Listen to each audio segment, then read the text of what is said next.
Nous prenons le livre des Nombres,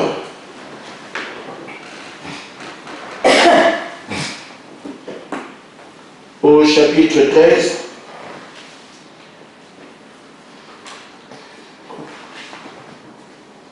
Nombres, chapitre 13.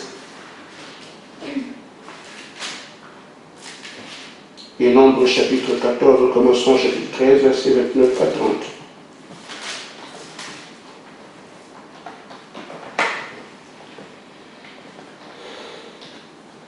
Commençons au verset 27.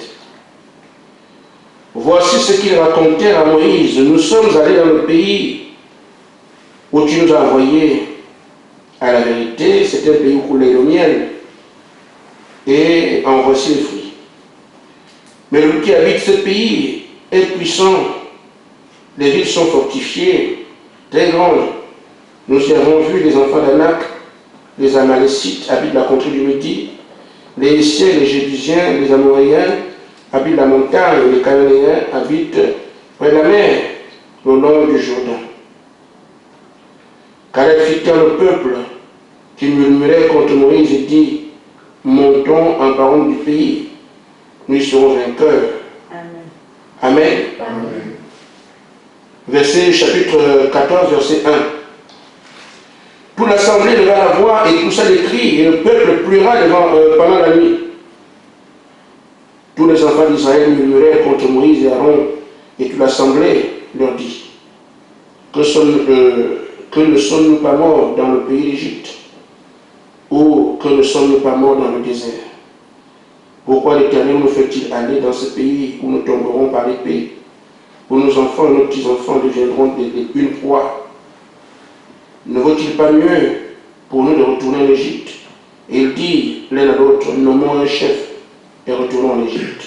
Moïse et Aaron tombèrent sur leur face, sur leur visage, en présence de toute l'assemblée réunie des enfants d'Israël.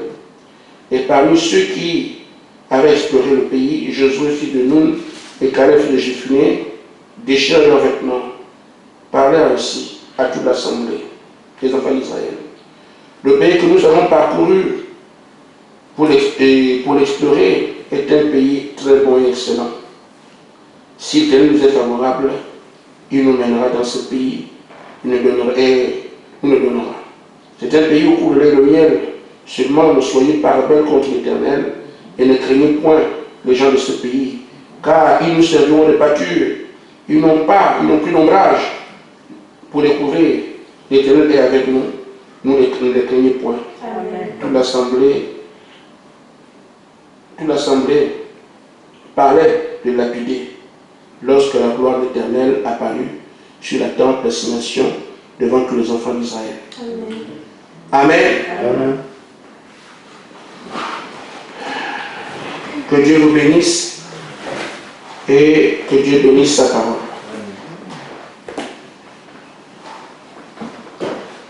Je vous avais déjà dit que vous devriez vous habituer à ce période dont-ci commence avec du retard, parce que nous travaillons avant de venir à l'église. Supportez cela et continuez à prier. Ce matin, j'aborde un sujet. Je ne pourrai pas le terminer aujourd'hui, c'est évident, parce que je voudrais aller un peu, pour que nous puissions tous arriver à comprendre. Je n'ai pas de tableau, mais je ferai une image avec mes mains. Je place mes mains comme ça. Il y a né-le, mort-le. Chaque fois que nous sommes sur la terre, il y a une date de naissance, une date de décès. La date de naissance, vous l'avez sur un papier que vous allez utiliser vous-même. La date de décès, c'est quelqu'un d'autre qui écrit sur ta tombe. Et ces deux dates, on ne peut pas s'en défaire, c'est comme ça, pour tout le monde. Et nous aimons nous appeler croyants. C'est bien, mais la grande question, c'est que vous croyez quoi? Et surtout, il n'est pas normal que quelqu'un se donne le titre de croyant C'est à Dieu de dire qui croit, qui ne croit pas. Amen. C'est lui seul qui peut savoir qui croit, qui ne croit pas. Amen. Je pense que nous pouvons être assez sincères pour se dire qu'est-ce que Dieu dit de moi. Amen. Et non commencer à s'appeler je suis ceci, je suis cela. C'est dans ces choses-là que le diable a plongé les gens aujourd'hui. Amen. Quand tu arrives à dire je suis catholique, je suis protestant, je suis musulman, tu es je suis quelque chose. Mais qui t'a dit que ce que tu fais, Dieu l'agrée? C'est à Dieu de dire, mon fils, j'ai vu ton travail. J'ai vu ce que tu as fait. Il faut maintenant dire, c'est Dieu qui doit agréer le sacrifice de ton âme. Amen. Maintenant, ce qu'il y a, c'est qu'il faut que nous puissions regarder dans l'espace de né, le mort, c'est là que tu vis. Avant ta naissance, tu ne peux pas être croyant puisque tu n'existes pas. Avant que tu sois sur la terre, tu n'es pas un croyant. Parce que la foi de ce qu'on entend, tu n'as pas entendu la parole de ce temps-là. Tu es encore d'aller ailleurs, éventuellement devant ta mère. Donc tu ne peux pas être croyant avant ta naissance. Tu ne peux pas être aussi croyant après ta mort. Parce que tu n'entends plus rien. La foi vient de ce qu'on entend. La parole qui est prêchée pendant que tu es vivant, entre né-le, mort-le. La parole qui est prêchée là, elle fera de toi un croyant ou un incrédule. Tu prends ton jugement dans l'espace de vie qui t'est accordé. Amen. Ça veut dire qu'il faut d'abord, dans toutes les voies qu'il y a, distinguer la voix de Dieu, la reconnaître. Parce qu'il y a beaucoup de prédicateurs, il y a beaucoup de voix, des partis politiques, les emplois, toute sur la terre nous parle. Tout ce qu'on voit nous parle. Amen. Il faut donc, dans tout cela, identifier la voix de Dieu et voir ce que Dieu dit, quelle est sa parole, afin que j'applique ma foi à ce que j'ai entendu. La foi vient de ce qu'on entend, et ce qu'on entend qui vient de la parole de Dieu. La parole de Dieu. Une fois que Dieu aura parlé, il te dira dans ses paroles, qu'est-ce qu'il attend de toi pour faire de toi un croyant, seul croyant? Selon la parole qui est prêchée, dans l'âge de temps dans lequel tu vis sur la terre, qui fera de toi un croyant ou un incrédule? Je prends quelques images. Au temps de Moïse, il y avait des prédicateurs. Il y avait, on peut citer Abiram, on peut citer Dathan, on peut citer Corée. Et ces gens-là parlaient de Dieu. Et ce n'est pas Moïse qui a dit que le libérateur viendra. Ce n'est pas Moïse qui l'a dit. Dieu a fait la promesse à Abraham qui serait captif et qu'un jour il y aurait un libérateur. Cette parole a été prêchée pendant les âges. Ce n'est pas Moïse qui a enseigné cela. Ce sont les hommes qui prêchaient, qui continuent à dire le libérateur viendra de 400 ans jusqu'à ce que Moïse arrive. Mais quand Moïse arrive, c'est le temps d'accomplissement de la promesse. Nous passons donc au libérateur viendra, au libérateur est venu. Mais si hier tu as cru, le libérateur viendra, et que tu ne crois pas que Moïse est celui-là, tu es passé d'un croyant à un incrédule. Donc ta foi d'hier, qui te permet de confesser, le libérateur viendra, tu dis Dieu l'a dit, je le crois, Dieu l'a dit, je le crois, c'est bien, ça fait de toi un croyant en ce cas-là. Mais quand Moïse arrive, tu ne crois pas ce que Moïse fait, tu es passé d'un bon croyant à un incrédule. Toi, tu aurais pu vivre par la parole de Dieu, tu meurs, parce que ce qu'on fait devant toi, tu ne crois pas.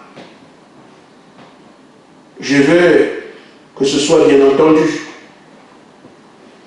Donc ce que Dieu fait devant toi, c'est ça qui fait l'objet de ta foi.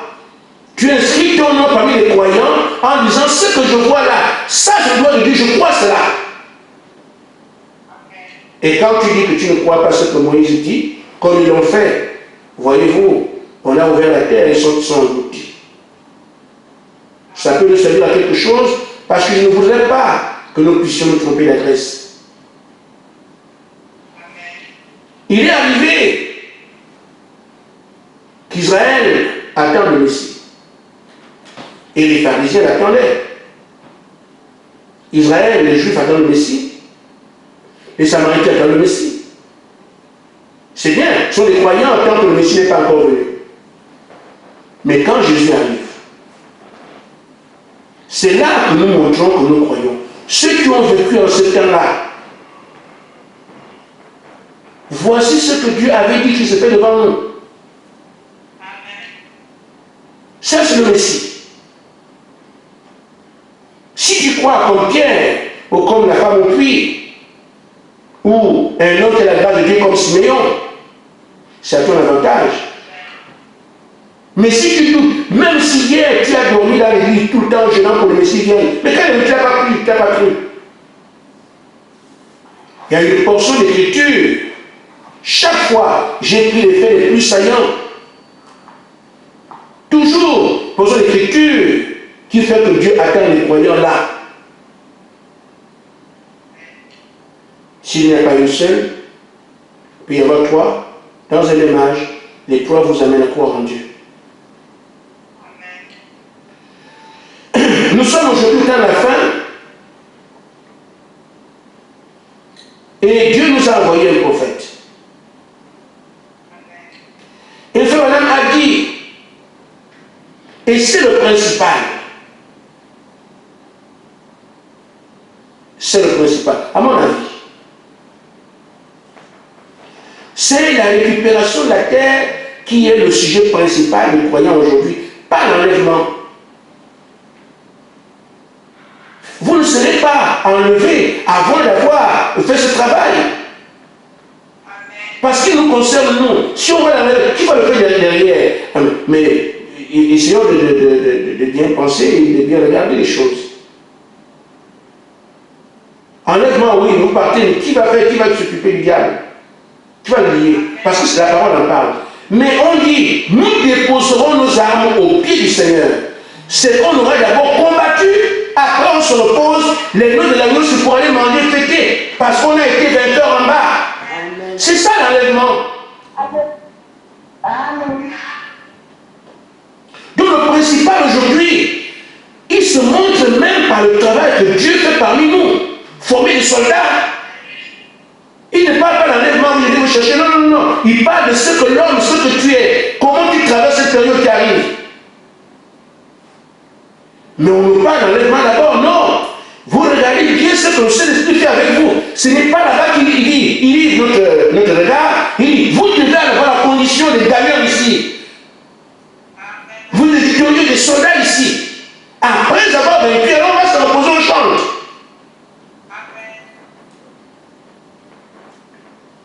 Et je peux donc arriver, parce que nous devons dire, l'enlèvement c'est 3 ans et demi. Vous revenez, vous trouvez le diable ici. Quand même. L'enlèvement c'est 3 ans et demi, pas plus. Il faut suivre le chronogramme de Dieu, ce que Dieu a fait comme programme. Nous devons le suivre.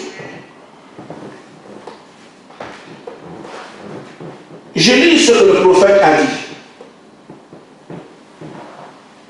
Parce que c'est la mission des croyants aujourd'hui. Vous connaissez ces choses-là, mais on doit les étayer, poser pied par pied pour que, point par point, que tout le monde puisse voir où on va.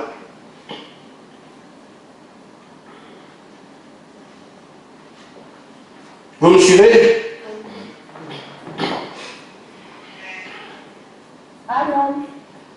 La terre sur laquelle nous sommes, et vous l'avez entendu dans nos différents messages, que si la terre est dans la condition actuelle aujourd'hui, c'est que c'est l'imposteur qui gère, qui dirige. Donc le fait de lui a la commission de venir l'enlever avec son groupe et installer un autre règne, le règne du Seigneur Jésus-Christ. Ainsi, le prophète dit ceci, Parce qu'on dit, Jésus viendra vers le diable, c'est bien. Mais ne pensez pas que Jésus descendra pour le bâtiment. Non, non, non. Jésus descendra dans les hommes. C'est dans ces hommes qu'il lui fera bataille. C'est pour ça qu'on voit la plénitude dans l'épouse. C'est pour ça que ces gens sont des soldats, ils vont se battre. Vous aurez quel genre de soldats, ils ont des armes, ils ont tout. Mais ils entendent qu'on a vaincu pour vous. Non. Jésus ne viendra pas seulement lui récupérer la terre dans un corps physique, il viendra dans un corps physique, le corps des humains. Amen. Je vais vous en parler. Amen. Amen. Je vais d'abord lire cette citation. Abraham dit, d'ailleurs, Dieu avait dit dans Genèse 2, ils étaient des dieux. Puis ils avaient la autorité sur l'empire du monde, Adam et Ève. Il lui avait l'autorité sur toutes choses. Et il a perdu sa position de Dieu, il a perdu sa position de fils, il a perdu son empire. Satan a pris le pouvoir. Mais frère, nous attendons la manifestation des filles de Dieu qui vont revenir, reprendre le pouvoir. Nous attendons la plénitude des temps quand la pyramide arrivera à son sommet, quand les filles de Dieu seront pleinement manifestées, quand la puissance de Dieu ira de l'avant et retirera à Satan ce pouvoir qu'il a. Amen. Satan ne doit plus être quelque chose pour nuire avec son groupe alors que Jésus vient régner. Quand je dis que Jésus vient, amen, j'ai dit, nous pensons qu'il vient et que finalement il viendra avec ses mains et ses pieds et il viendra diriger la terre. Ce n'est pas ça. Amen. Jésus viendra dans un corps, dans le corps des hommes. C'est ce qui fera de ces hommes des fils de Dieu à manifester. Amen. C'est ça. Donc, des fils de Dieu à manifester avec Dieu. Donc, quand Adam était fils de Dieu, Dieu habitait dans Adam. Jésus, le Fils de Dieu, Dieu habitait dans Jésus. Ce Fils de Dieu, c'est Dieu habité dans ces gens. Ce sont eux qui ont récupéré la terre. Mais Christ étant en eux. Alors, je fais donc juste une image pour que nous puissions voir ensemble où on va. J'ai dit, je prends déjà mon sujet que je continuerai éventuellement demain. Nous avons identifié la commission. Que c'est notre responsabilité de chasser le lézard. Il fallait que les gens quelque part. Si certains ont peur, mais c'est ça le récit des croyants aujourd'hui. C'est ça l'élection aujourd'hui. C'est là que Dieu attend les élus. Amen. Mais il faut le vivre. Amen. Nous voyons donc que ce n'est pas la première fois que Dieu opère quelque chose de ce genre. On va dans l'histoire aller voir, parce que Dieu dit rien de nouveau sur la terre. Nous venons de lire ce qui s'est passé avec Israël. Israël veut aller à Canaan récupérer la terre. Quand on dit je vous ai réservé un pays où le lait et le miel. Mais ce n'est pas une nouvelle promesse pour Israël. Elle n'est pas nouvelle. La promesse avait été faite à Abraham. Canaan où Israël s'en va là, Canaan avait déjà été le territoire d'Abraham. C'est le pays où le lait et le miel dont Dieu parle à Israël ici. C'était Canaan. Canaan était déjà la propriété d'Abraham. Quand Abraham sort de ton pays, Je te montrerai un pays un endroit où tu iras. Il a établi à Canaan. Mais ils ont perdu Canaan. Ils sont allés chercher à manger en Égypte. C'est ainsi alors que les Cananéens, quand on dit Cananéens, sont les Philistins, les Jébusiens, les Éphiens, c'est tout ce monde-là. Tout ce monde-là a occupé le territoire. Mais c'était déjà la portion que Dieu a donnée à Abraham. Il a seulement perdu. Mais on dit à ses enfants de récupérer ce qui leur revient. Ce n'est pas une nouvelle promesse. Ça va se faire donc en deux parties. Moïse vient, sort le peuple. Il avait indiqué quand quelque part Moïse, ils viendront m'adorer ici. Ils sont sortis. Ils ont suivi la colonne de feu. Ils sont arrivés à Kades Barnea. Mais il se trouve que pour aller de l'autre côté, vous devez vaincre. Mais Moïse, le prophète, n'est pas un appel d'armée. Il faut donc quelqu'un d'autre qui, lui, va construire une armée pour aller se battre là-bas et récupérer le pays. C'est le plan de Dieu, ça.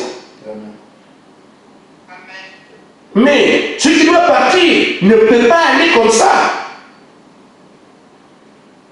Moïse est l'instrument qui lui permet d'avoir la bataille là-bas. La parole. Josué, prends le livre. Regarde-le bien, lis. Nuit et jour, maîtrise la parole. C'est alors que Dieu est devant toi. Amen. Je serai toujours avec toi. Comme j'ai été avec Moïse.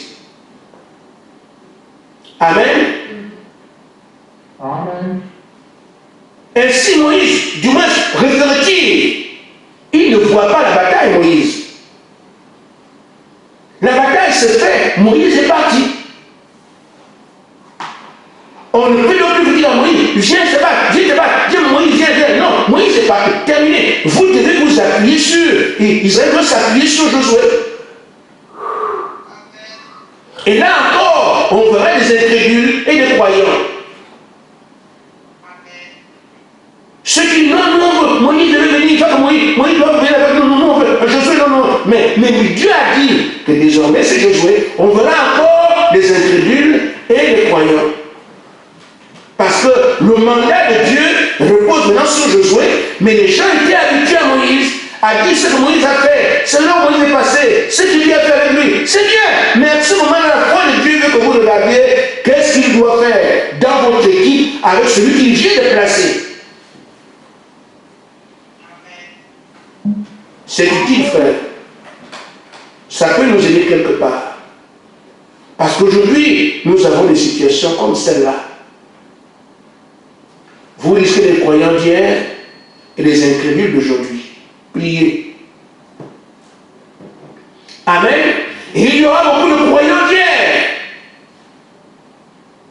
qui seront les incrédules d'aujourd'hui, comme les pharisiens, des croyants d'hier. Quand le Messie arrive, devient incrédule. Comme Abiram, et les croyants d'hier, quand ils arrivent, ils deviennent incrédules. Attention, frère. Parce qu'une chose est sûre, c'est que la terre n'est pas encore récupérée. Elle l'est encore. On doit la récupérer. Donc, c'est Josué qui va prendre le pays. Avec un groupe de soldats. Et avec une certaine composition. Et c'est Dieu qui dit les lois. Vous ferez comme ça, comme ça, comme ça, comme ça. Amen. Alors, frère, ce que nous sommes en train de faire aujourd'hui, récupérer la terre, il s'agit de quoi? Cette terre appartient à Adam comme frère Branham l'a indiqué ici, il avait la pleine autorité sur toute la terre. Amen. Mais le diable l'a trompé, il a perdu cette terre. De même, les Philistins sont installés là où Abraham a perdu son terrain. Aujourd'hui, le diable s'est installé sur la terre à cause du péché, toujours le péché. Aujourd'hui, on dit aux fils d'Abraham en ce temps-là, et on dit aux fils d'Adam aujourd'hui, de récupérer leur terre. Mais les fils d'Abraham ont récupéré leur terre. Il faut que les fils de Dieu, d'Adam aussi, récupèrent leur terre. Dieu fera exactement la même chose, il ne change pas. Il leur envoie d'abord à Moïse, à qui donne la parole. Il fait le job. Et Moïse se retire. Amen. Et quand Moïse se retire, c'est notre Josué qui vient. Il aurait les soldats. Et pendant que le travail se fait, Moïse est retiré, il ne participe pas à la bataille. Mais aujourd'hui, comme je l'ai dit tantôt, nous pouvons continuer à dire Moïse, ce qui est bien. Mais les expériences de Moïse vous servent d'appui pour savoir que Dieu qui a été avec lui, qu'il soit avec nous. Mais le choix de votre conduite est désormais des mains de Josué. On peut le dire aujourd'hui, dès que le croyant d'hier est venu aujourd'hui.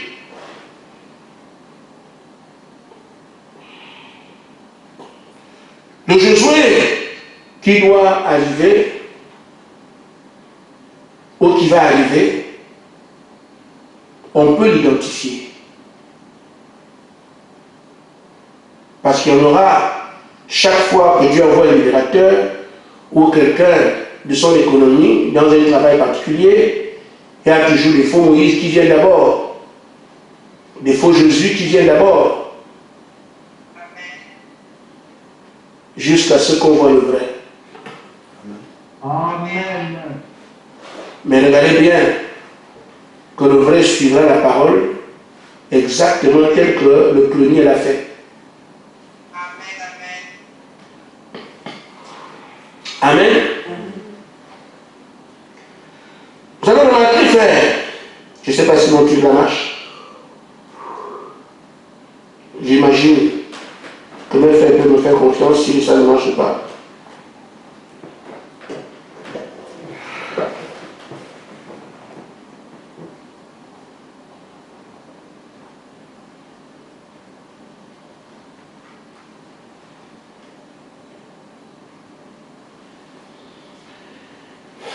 La première chose, ça a marché. Qu'on doit voir avec Josué. Je vais parler de 3 points, on laisse de côté. Je vais développer un peu. Josué est d'abord quelqu'un qui doit suivre strictement la conduite de l'esprit. Amen. Absolument. Amen. Bon, pourquoi faire? Josué a été à Canaan pour explorer le pays. Il n'a pas fait le combat là-bas. Mais quand il va cette fois-ci pour faire le combat, Josué doit être attentif à ce qu'on lui dit. Donc Josué et son groupe doit des hommes et des femmes qui suivent exactement la conduite de l'esprit, qui font exactement ce que Dieu veut. Alors il faut que Dieu traite avec eux. Amen. Remarquez, le Jourdain est là. Ils doivent traverser. Frère, vous faites comment? Je ne parle pas de l'abstrait, je parle de choses claires. Le Jourdain là, vous devez traverser parce que c'est de l'autre côté. La terre de votre conquête et de l'autre côté, après le Jourdain. Mais vous devez traverser le Jourdain. Josué a beau être qualifié, tout le reste étant prêt à partir, vous n'y arriverez pas si celui qui fait ces choses ne vous dit pas faites ça, faites ça, faites ça, faites ça, faites ça, faites ça. Amen. J'insiste là-dessus, frère, croyons donc. Amen. Alors, Dieu doit venir dire à Josué, place les sacrificateurs comme ça. Toi-même place-toi comme ça. Toi-même le peuple derrière comme ça. Qui sait ce que ça veut dire? Quel était ça de ce que certains prennent comme ça, n'est pas comme ça, mais on ne sait pas, on obéit à ce que Dieu. C'est terminé. C'est lui qui sait ce qu'il fait. Il faut écouter sa voix. C'est pour ça que dans chaque réveil, au pays de Galles, à Sousa, il disait écoutez l'esprit. Quand il ordre, Josué, tu te mets ici. Les secrétaires, mettez-vous là. Les porteurs d'âge, mettez-vous ici. Vous les avez, mettez-vous. Alors avancez. Et là, le journée s'ouvre. Comment ça va c'est qu'il allait arriver? Vous ne savez pas, c'est lui qui ici qui dispose comme ça. Voici ce qu'il y aura comme résultat. Nous, le Seigneur, on fait seulement. C'était ça la vie de Josué. Il savait s'attendre à Dieu. Il reconnaissait qu'il n'était pas capable, mais Dieu peut faire plus qu'il promet. Alors il écoute ce que Dieu dit. Il veille. Faites comme ça. Mettez-vous ici. Faites comme ça. Il se place. Et Dieu vient intervenir. Frère, qu'est-ce que vous avez devant vous? Parce que nous ne sommes pas ici en train de jouer. C'est deux puissances qui s'affrontent. La puissance de Dieu, à travers nous, c'est de Satan à faire tout ça, à travers ce mécanisme. Ce n'est pas un jeu. La terre entière veut te récupérer. Comment? Qui peut nous dire comment agir aujourd'hui? Et vous ne croyez pas ce que Dieu dit. On ne veut pas les deux, on ne veut pas écouter le Saint-Esprit. Frère, vous ne pouvez pas. Prenons la mesure de la chose. Allez récupérer la terre. Faites le faire. Vous savez, vous connaissez les moyens? Ici, nous sommes obligés de n'être rien pour que Dieu soit tout. Amen. On est obligé de s'abaisser plus bas que terre pour que Dieu soit tout. Ici, ce n'est pas intérêt. Josué doit simplement s'attendre à ce que Dieu dit. Il transmet au peuple, le peuple exécute. C'est ça qui nous est demandé aujourd'hui. Amen. La première chose, c'est ça. Et je vais en parler.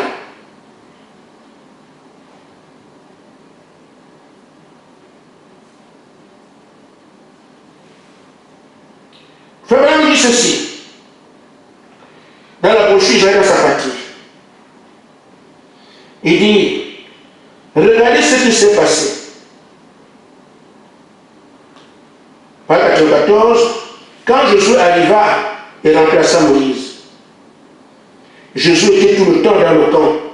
Lui et Caleb, deux seuls avaient commencé au tout début, qui ont traversé la même génération parce que l'incrédulité avait pris les autres. Il dit, c'est la colonne de feu qui les conduisait.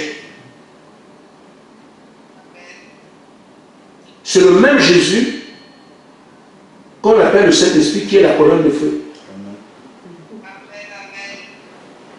Amen. Amen. Dans l'alliance que Frère qui a conduit Israël, c'est lui qui nous conduit aujourd'hui. Il dit, regardez, la colonne de feu les conduisait et à chaque fois que cette colonne de feu se déplaçait, il se déplaçait avec elle. Elle restait au-dessus des tentes. Et même s'il était 10 heures du soir, la nuit, ou 2 heures l'après-midi, quand une trompette sonnait tout à la fois, chaque Israélite démontait sa tente, déterrait ses piquets, enroulait tout. Il suivait la colonne de feu, quel que soit le temps, la nuit ou la journée. Quand les trompettes sonnent, tout le monde fait sa tente sans nom. Il dit, oh, ce serait une bonne chose aujourd'hui, dessus la colonne de feu. Alors là où la colonne de feu s'arrêtait, il s'établissait dessous. Frère Branham dit, l'Église a perdu cela. Amen. Amen. Il dit, ah, comme l'Église, remarquez, la chose qui a été perdue tout le temps et qui n'a pas été reconnue. Il dit, les dons de l'Esprit, la manifestation de l'Esprit, c'est ce qui élève l'Église. C'est ce qui fait avancer l'Église. C'est pour ça que j'insiste là-dessus. Même si ça ne plaît pas tout le monde, mais je dis ce que le prophète a dit. Il dit sur Psaume 75, il dit, maintenant remarquez, comme l'Église a manqué, la chose qui a été dans l'Église tout le temps, mais qui n'est pas encore reconnue, les dons de l'Esprit, la manifestation de l'Esprit, c'est ce qui relève l'Église maintenant et la fait avancer. Je ne dirai pas autre chose. Donc Josué ne peut pas avancer à moins que Dieu lui dise quoi faire. Comment Josué aurait-il pu se tirer d'affaire devant les murs de Jéricho? Nous sommes juste une portion de terrain de la terre, mais vous avez la terre entière. Vous serez assez capable de vous tirer d'affaire sans Dieu. Juste une portion de Jéricho. Josué est bloqué. Il peut avancer. Qu'est-ce qu'il lui faut aujourd'hui? Et la guerre, comme aujourd'hui, celui qui peut lui dire marcher comme ça pendant 7 jours, s'il ne fait pas ça, frère, Josué ne peut pas imaginer le scénario qui fait tomber les murs. Il aurait agi comme un homme. Allez voir les marteaux, ils auraient fait combien d'années? Le Dieu Tout-Puissant, qui est censé conduire son propre peuple en tant que commandant en chef de son armée, va dire marcher seulement comme ça, marcher, c'est terminé. Amen. C'est pour ça qu'on dit que les gens ont manqué cela, l'Église a manqué cela. Et on ne reconnaît pas cela aujourd'hui. Les dons de l'Esprit, c'est ça, et la manifestation de l'Esprit, c'est ça qui relève l'Église, c'est ça qui fait avancer l'Église. Je n'ai pas inventé ça. Quelqu'un d'assez sensé peut comprendre ça. Sinon, Josué aurait fait comment pour traverser le mur, pour traverser Jéricho? Bien. Nous prenons donc des éléments qui partent de là pour dire, si le Jourdain, un seul fleuve, aurait pu bloquer Josué, vous avez à traverser combien d'océans, combien de fleuves, combien de mers pour récupérer la terre? C'est une image. Et si Josué s'est attendu à ce que Dieu dit, qu'en est-il de vous qui avez des fleuves, des océans, des mers à traverser? Il n'avait qu'un Jourdain. Mais il a reconnu que non. Dieu nous a dit de faire ça. Et ils ont fait ça. Ils ont réussi. Vous avez à traverser les mers, des océans, des fleuves. Comment allez-vous faire? Si Dieu ne vous parle pas, vous ne croyez pas au don, frère. Accrochez-vous au don. C'est là la foi. Parce que c'est par ce moyen que Dieu vous parle. Il nous a aussi montré comment faire que l'ennemi n'entre pas. Parce que tout pour Dieu, c'est la foi ou le doute. Si le diable est exclu les dons, il n'y a plus de foi. Il faut qu'il soit là. Mais les croyants vont faire ce que la parole a prévu et vont avancer. Les autres auront peur et seront laminés. Il a fallu ici que Josué suive les consignes pour renverser Jéricho. Mais c'est juste une portion de terre, Jéricho. Comment allez-vous emparer de toutes les nations de la terre sans Dieu? Alors que pour Josué, le célèbre, le vaillant, le frère Branham dit qu'il n'y a pas un meilleur général que Josué. C'est le plus grand général de tous les temps. Mais lui, ce grand général, il a fallu qu'il, pour une portion de terre, une ville ou un pays, il a reconnu que je ne peux pas, il faut que Dieu me dise. Dieu leur a dit, marchez comme ça, faites ça, faites ça, faites ça, faites ça. Ils l'ont fait, les murs sont tombés. Mais il avait juste une seule nation, mais vous en avez combien? Je n'ai pas dit de se déverser dans les dons, la tête baissée, je ne fais pas ça. Vous n'aurez pas de prophétie de dans l'église, on canalise tout ça. Il suffit de faire ce que le prophète a dit, c'est terminé. C'est terminé.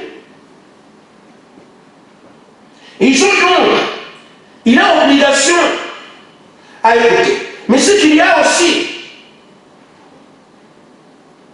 c'est que Josué ne peut pas aller seul. C'est un groupe. Et chacun a son rôle. Il y a Josué, les 7 sacrificateurs et le peuple. C'est une organisation.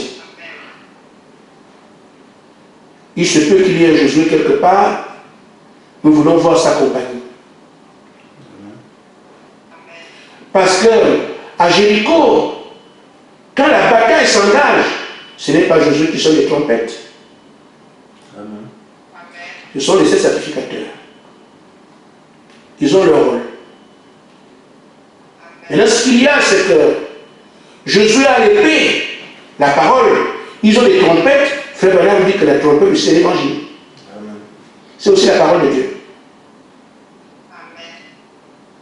Donc quand ils amènent la bataille, Josué dit ce que Dieu lui a dit, en regardant ce que Moïse avait dit, la parole du prophète. Alors quand il parle, les sacrificateurs prennent le relais, ils sont les trompettes, le peuple aussi réagit. Ce sont les 7 sacrificateurs qui sont la lame du combat.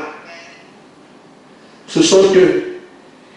Ce sont les 7 sacrificateurs qui créent l'ambiance qu'on va voir ensuite, pas Josué. Quand ils sont les trompettes,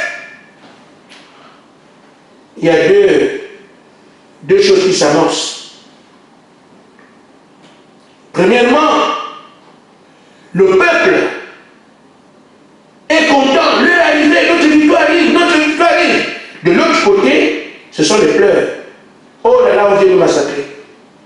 Parce que quand ils sont allés visiter le pays, on leur a dit tous les pays tremblaient devant eux. Ils ont entendu ce que Dieu a fait avec certains rois et comment il a traversé la mer Rouge avec eux. Donc quand Israël arrive, vous devez se l'épouvante.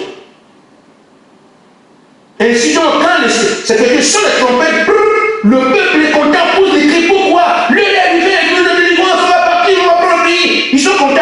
L'autre côté, c'est les mois. Les gens disent, qu'on pleure. Ah, la mort arrive, la mort arrive. Ah. C'est ce qui doit arriver aujourd'hui. Amen. Quand les 6 sacrificateurs vont sonner les trompettes, l'épouse sera contente. On verra. Parce que Frère Madame a dit, le réveil de l'épouse n'a pas encore lieu parce qu'il n'y a rien qui le stimule. Mais quand il va voir les 6 sacrificateurs sur la trompette, l'épouse sera stimulée et elle aura son réveil. Amen. Mais quand l'épouse prend son réveil ici, le coup des ténèbres tremble aussi parce qu'ils savent qu'ils sont déjà arrivés. Et Dieu voit ça vient par qui? Pas par Josué, par le son des trompettes des 7 sacrificateurs. Quand il pose des trompettes, ça donne l'alerte. Le peuple est content ici, maintenant lui est venu. De l'autre côté, c'est les mois. Et le Seigneur a dit, quand il descend, c'est une grande gloire pour ceux qui croient en lui. Amen. Il connaît l'ultime pour ses ennemis. Cela attend le son de trompette de ses sacrificateurs. Quand Josué viendra demain, on demandera où sont tes gens. On en parle pour qu'on puisse réaliser, frère, que nous ne sommes pas dans un jeu ni dans un cinéma. Il vous a bien choisi, les choses sont exactement telles que la parole a prévu. C'est ce dont on parle, on voit les choses, c'est pas rien. Quand ils commenceront à sonner la trompette, frère, la terre va trembler. Et ils vont rassembler l'épouse. En même temps, le diable a chaud. C'est la bataille qui récupère la terre, puisqu'on rassemble l'épouse pour de toutes les nations, chaque religion. Ils seront partout pour récupérer l'épouse. Ce n'est pas un endroit. Donc, ils vont traverser les mers, ils vont traverser les forêts, traverser l'océan. Mais si ces gens ne croient pas au don que Dieu ne leur parle pas, comment vont-ils réussir leur mission? Amen. On leur dira devant ce pays, fais ça, devant cette mer, fais ça, devant cette religion bleue, fais ça. Et ils ne sont pas seuls, il y a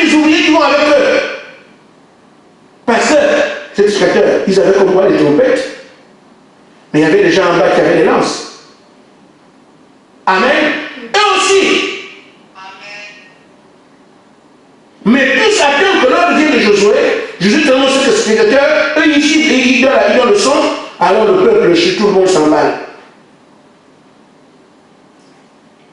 C'est ça qui fait que nous puissions aller conquérir la terre. Donc la première chose à retenir, il faut que ces gens-là traitent intimement avec Dieu, qu'ils croient que Dieu parle aux gens. C'est ce que Josué faisait chaque fois. Devant les épreuves, il ne sait pas comment faire. Mais il croyait en Dieu. Dieu venait lui dire quoi faire. Il dit au peuple, il faut alors que nous soyons unis. Il faut que la machine de Dieu soit huilée. C'est pour ça qu'il nous faut une certaine unité qui est telle qu'on n'a jamais vue. Nous devons être unis. Amen. Amen. Amen. Amen.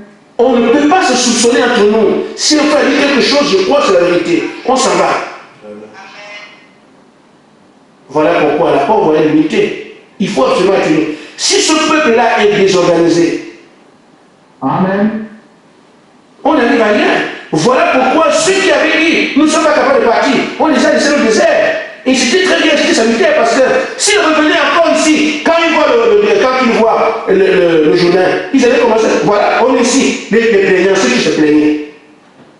Ils sont restés à Kadesh-Barnéa, ils sont partis. Voyez-vous qu'après Kadesh-Barnéa, tous font la même chose. Josué dit ça, ils ont dit, nous ferons ce que tu as dit. Quand Josué dit c'est comme ça, tout le monde s'allie, et Dieu agit. Amen. Mais ceux qui sont restés, s'ils avaient continué avec eux, ils avaient déjà dit non, les chefs, nous on préfère que ce soit ceci ou cela. Ces gens-là, on ne peut pas traiter avec eux. Ils allaient tout le temps décourager le peuple. C'est pour ça que ceux qui vont avec Jésus, qui croient dans son ministère, doivent aller ensemble. Mon titre ce matin, c'est quoi? C'est le groupe de Jésus qui prendra la terre. On peut dire ce qu'on dit, c'est ce groupe-là. Ça commence par eux. Amen. Amen. Je ne sais pas quelle heure il est. Oh là là, j'ai dépassé, n'est-ce pas grave? Le deuxième point, c'est que le groupe de Josué doit être des hommes et des femmes déterminés. Il ne lâche rien, il doit être déterminé. Parce que depuis le départ, ils disent, nous sommes plus que capables. C'est ce qui doit les habiter. Dieu a dit que c'est notre patrie, c'est notre pays, alors nous le prendrons.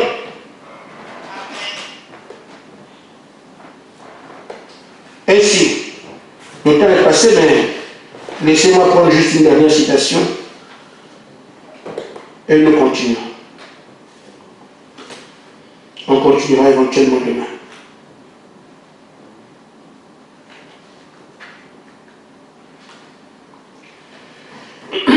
Frère Madame compare le groupe de Josué d'hier au groupe de Josué d'aujourd'hui. Dans la brochure, l'adoption, partie 2. Il dit, ceux qui sont restés, qu'est-ce qui est arrivé? Ils ont péri dans la contrée, c'est vrai. Ceux qui sont restés. Là, je parle dans 45, la brochure d'adoption, partie 2. Maintenant, parole 46. Mais les croyants de l'équipe de Caleb et Josué, qui continuaient à avancer vers la promesse, ils ont poursuivi leur route pour entrer dans le pays et ils s'en sont emparés. Amen. Et ils ont continué, ils ont dit nous allons. L'invitation est à faire. Il faut qu'on y aille. Le groupe de Josué.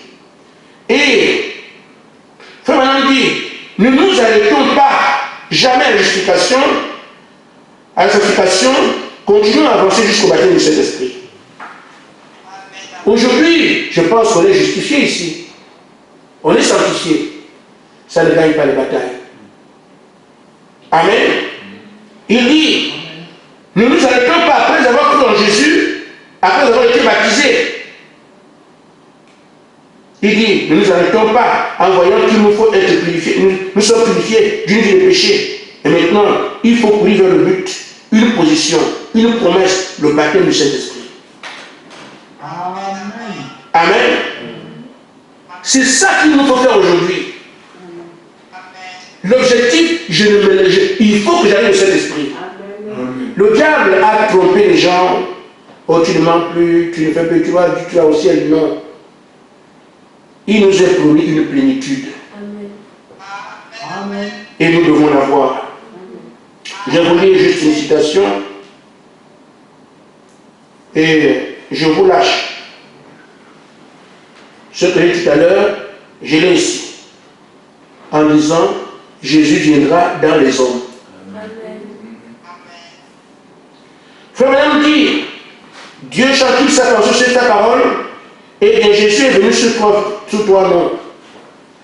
Fils de l'homme, ce qui veut dire un prophète, fils de Dieu, celui qui a parcouru les âges de l'Église, et fils de David, mais entre le fils de Dieu et entre le fils de Dieu et le fils de David, le fils de David c'est quand dans le millénium, c'est ça non? Fils de David, selon sa propre parole, selon Malachie 4 et beaucoup d'autres passages des Écritures, il doit retourner dans son église sous la forme physique, parmi les gens, dans des êtres humains. Amen. Vous me suivez? Amen. Pour être un prophète, je vous ai dit, le discernement des pensées n'est pas terminé. Jésus revient ici pour être un prophète dans des êtres humains, pas un frère des êtres humains. Donc ça peut continuer, ça va continuer à travers ces gens-là, sur les êtres humains. Je vous ai dit ça, frère. Parce que frère Madame a dit, ne mettez pas un point, mettez une virgule. Dieu peut vous enseigner plus d'une chose. Mais après, frère Madame, il n'y a plus de prophète, c'est bien dit, mais l'Écriture ne parle pas de ça. Frère Madame dit que le prophète Jésus revient. Mais alors, si le prophète Jésus revient, alors, il ne doit pas venir, puis après, frère Madame est parti. Que vient faire le prophète Jésus? Après, il n'y a plus de prophète, c'est terminé. Qui a dit ça? Mais maintenant, le prophète Jésus qui vient ici, que Branham a dit qu'il va venir, je vais le lire. Eh bien, Jésus est venu sous la forme de tout sous toi, non. Le Fils de l'homme, j'ai dit, Dieu change toute sa parole, sa pensée sur sa parole. Par exemple, 82. Il faut lire ça. Pour ceux qui se posent des questions, vérifier. Il dit donc, le Fils de l'homme, ce qui veut dire un prophète, le Fils de Dieu, celui qui a parcouru les âges de l'Église, puis le Fils de David. Mais, entre le Fils de David, entre Dieu et le Fils de David, selon sa propre parole, et selon Malachie 4 et beaucoup d'autres passages des Écritures, il doit retourner dans son Église. Donc avant le millénium, Christ retourne dans son Église sous forme physique, parmi les gens, dans des êtres humains, pour être un prophète. Dans des êtres humains, pour être un prophète. Si frère Branham est le prophète, lui il a dit quoi? Amen. Le discernement des pensées n'est pas terminé. Parce que j'ai dit, qui on attend le Seigneur Jésus-Christ, non? Mais s'il vient, il viendra avec son ministère, il s'établira en nous et va l'exercer. Mais nous, on veut s'approcher à ce que tout le monde accepte, tout le monde croit. Les incrédules, je ne suis pas dedans, je crois ce que la parole déclare. Alors ce sont ces hommes-là en qui va s'établir, qui deviennent le prophète. Jésus. Ils feront les mêmes choses. C'est ce que frère Branham a dit. Ils seront égaux à Jésus en puissance, en bénédiction. Tous ces virtudes que Jésus ferait, ils feront la même chose. Donc, le prophète Jésus, en eux, ils feront la même chose que Jésus. Pourquoi, frère? Le diable est un Dieu. Vous n'irez pas affronter un Dieu étant des hommes. Vous devez retrouver la position qu'Adam avait quand il a perdu le terrain. Ce n'est pas seulement qui Adam ici. Nous devons revêtir la même chose que notre père Adam était pour nous opposer au diable. C'est pour ça que l'esprit qui était Adam doit devenir en plénitude sur nous pour que nous puissions nous opposer au diable. On ne le fera pas avec le Saint-Esprit qu'on reçoit, on a le Saint-Esprit. Non, il faut que ce soit Jésus-Christ en nous pour s'opposer à lui. Voilà pourquoi il faut insister pour dire nous devons y arriver. Deux choses. Il croyait en Dieu, abandonner complètement la volonté de Dieu. La deuxième chose, c'est qu'il fallait qu'il soit déterminé. Nous verrons la suite d'ici là. Shalom. Amen.